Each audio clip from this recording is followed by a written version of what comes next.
Olá, eu sou Elisângela Barbosa, sou consteladora familiar.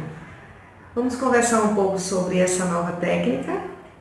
Constelação familiar, ela é uma filosofia de vida que um alemão chamado Bert Helling conseguiu colocar em prática, né? É uma filosofia que foi posta em prática. E a teoria da constelação é a teoria do amor, do fluxo do amor na família. O que é que acontece com isso? Bert Helling descobriu 3 leis que regem esse amor. A primeira lei é a lei do pertencer, a segunda lei é a lei do dar e receber, e a terceira lei é a lei da hierarquia. Aí você pode me perguntar, mas Elisângela, e o que é em si a lei do pertencer? A lei do pertencer é que todos têm o direito de pertencer àquela família a qual nasceu, àquela família de origem. E esse pertencer é pertencer de fato, na alma, né? Na alma dessa família, independente do que tenha acontecido, do que tenha se feito, né? E o que é que acontece? Quando um casal, ele decide se casar e ter um filho, se no futuro há um rompimento dessa relação e a mãe chega para o filho e diz, olha, teu pai se separou, nos abandonou, e ele não é um homem bom. Então isso gera na criança um comportamento de exclusão desse pai, né? Inconscientemente. Ele diz assim para a mãe, a criança, diz assim, mamãe, em fidelidade a você, eu excluo meu pai. Quer dizer, ele fica meio que proibido de falar do pai na frente da mãe, perante a mãe.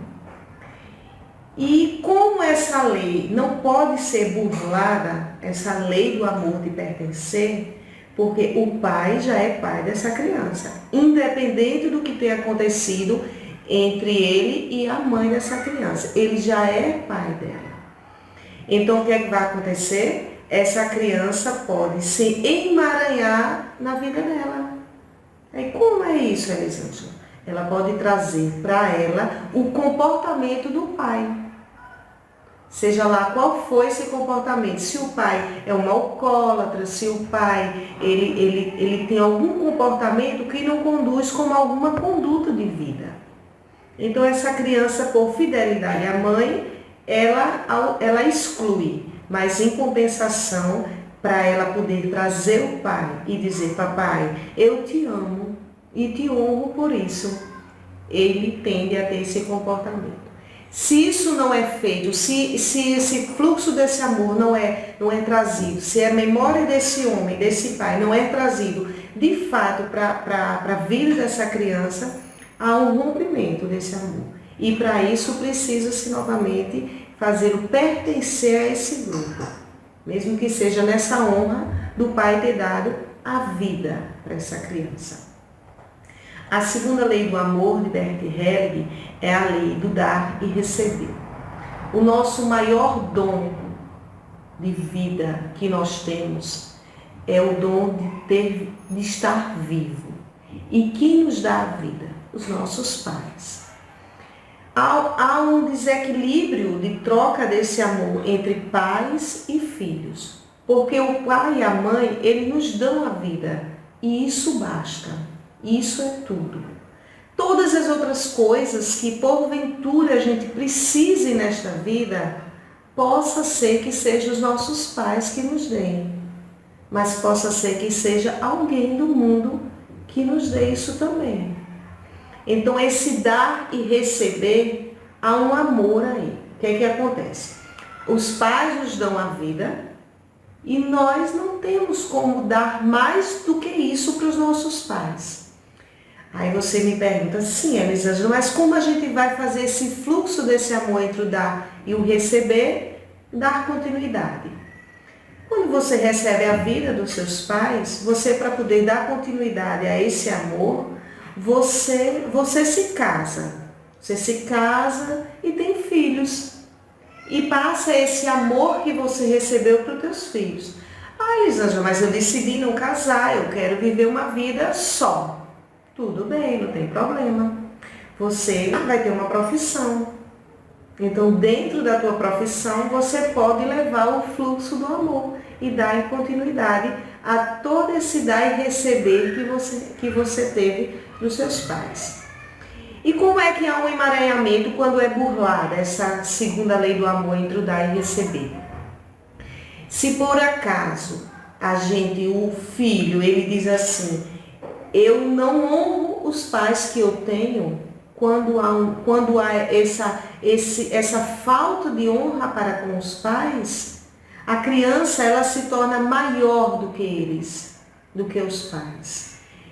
E isso acontece um desajuste nesse amor, porque os nossos pais sempre estão maior do que a gente. Um outro exemplo que a gente pode dar desse desequilíbrio dessa lei do dar e receber entre pais e filho é quando a gente vê que alguns pais eles não estão bem resolvidos e os filhos mandam nele, né? Os filhos dizem, eu quero isso, eu quero aquilo, e é quase que uma imposição, e os pais obedecem. Então os pais, nesse caso, eles se tornam a criança perante o próprio filho, já que os pais são os adultos dessa convivência. E você pode me perguntar, mas como é que a gente coloca em ordem essa lei? Dizendo para o filho, filho, você é o pequeno e eu sou a grande. Né? Os pais têm que assumir a responsabilidade de ser os adultos da família e não a criança.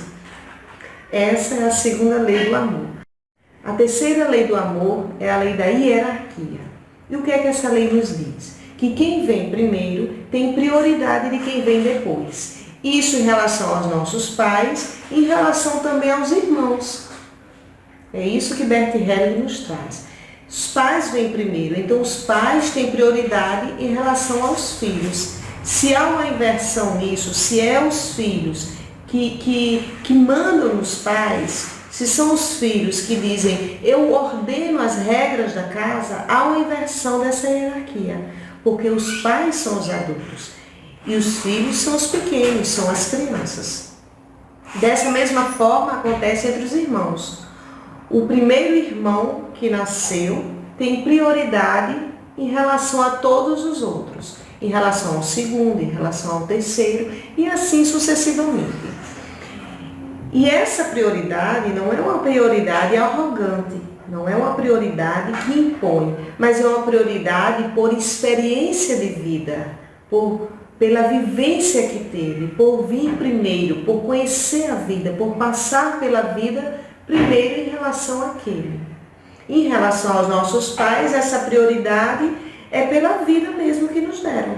E isso é o maior dom, né?